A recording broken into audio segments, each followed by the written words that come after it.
আসসালামু আলাইকুম। WordPress theme development Bangla টিউটোরিয়ালের পার্ট 16 এ সকলকে স্বাগত জানাচ্ছি। আমি মামুন। ওকে বন্ধুরা, আমরা গত পর্বে আমাদের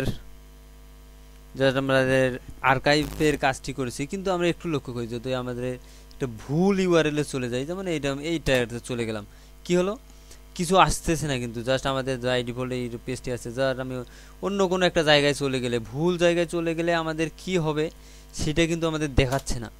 তো এইটা আমরা নির্দিষ্ট করে দিতে পারি। এটা নির্দিষ্ট করে দেওয়ার জন্য আমাদের একটা জাস্ট পেজ তৈরি করতে হবে। আমাদের চেনা জানা এই যে চেনা জানা এইটা আমাদের থিম ফোল্ডার, এইটাতে আমরা ইন্ডেক্স পেজটাকে কপি করি, কন্ট্রোল চেপে ধরে এখানে ছেড়ে দিই। ওকে, এটাকে রিনেম করি, এটার নাম দিলাম 404। অবশ্যই 404 দিতে হবে, তাহলে সে ইরোর পেজে চলে যাবে এইটাকে। এখন আমাদের এটা হচ্ছে পোস্ট লুপ এবং আমাদের এটা স্লাইডার। তো আমাদের দুইটার একটাও দরকার নেই, দুইটার একটাও আমরা দেখতে চাচ্ছি না। জাস্ট আমরা এখানে শুধু একটা মেসেজ দেবো, 404 পেজ নট ফাউন্ড।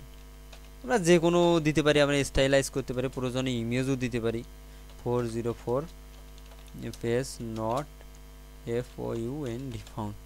ওকে, আমরা রিলোড দিই। এখন এখন যদি আমি লক্ষ্য করি, এখন যদি আমরা ভুল জায়গায় যাই, একটা ভুল ইউআরএল দিলাম, জাস্ট আমাদের 404 পেজ নট ফাউন্ড কিন্তু মেসেজটি শো করছে। এইটা যদি আমরা অন্য যে কোনো মেসেজ দিতে পারি, আমরা যে মেসেজেই দিব, আমরা একটা যদি প্যারাগ্রাফ ব্যবহার করি, এখানে প্যারাগ্রাফ ব্যবহার করলাম, PLEA please use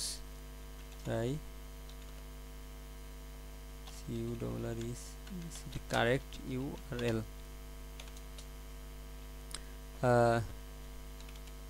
BCAUS because your URL is not valid. ওকে, আমরা জাস্ট একটু প্যারাগ্রাফ দিলাম। এখন যদি রিলোড দিই, দেখেন তো আমাদের প্যারাগ্রাফটিও শো করছে।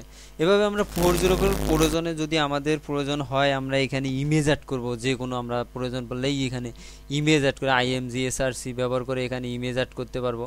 এখানে ইমেজ অ্যাড করে দেখাই দিতে পারবো প্রয়োজনে। এগুলোকে আমরা আরও সুন্দরভাবে ক্লাস ব্যবহার করতে পারি। এখানে যদি আমরা ক্লাস ব্যবহার করি, CLA ক্লাস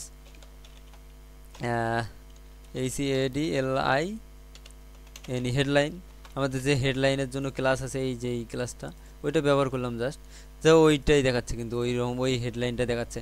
তো আমরা এখানে বিভিন্ন রকম CSS ব্যবহার করে বা ইমেজ ব্যবহার করে, HTML ব্যবহার করে আরও সুন্দরভাবে স্টাইলাইজ করতে পারবো।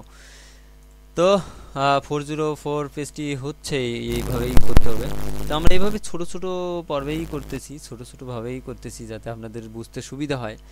আর যদি কোনো সমস্যা হয়, বুঝতে কোনো সমস্যা হলে অবশ্যই আমাদের ফেসবুক গ্রুপে প্রশ্ন জিজ্ঞাসা করবেন, অবশ্যই আমাদের সাইটে ফোরামে প্রশ্ন জিজ্ঞাসা করবেন অথবা ইউটিউবেও কমেন্ট করে প্রশ্ন করতে পারেন। আমরা অবশ্যই চেষ্টা করব আপনাদের প্রশ্ন উত্তর দেওয়ার জন্য। আর যদি কোনো ভুল থাকতেই পারে, মানুষ মাত্রই ভুল, অনেক ভালোভাবে হয়তো বা সুন্দরভাবে বোঝাতে পারছি না।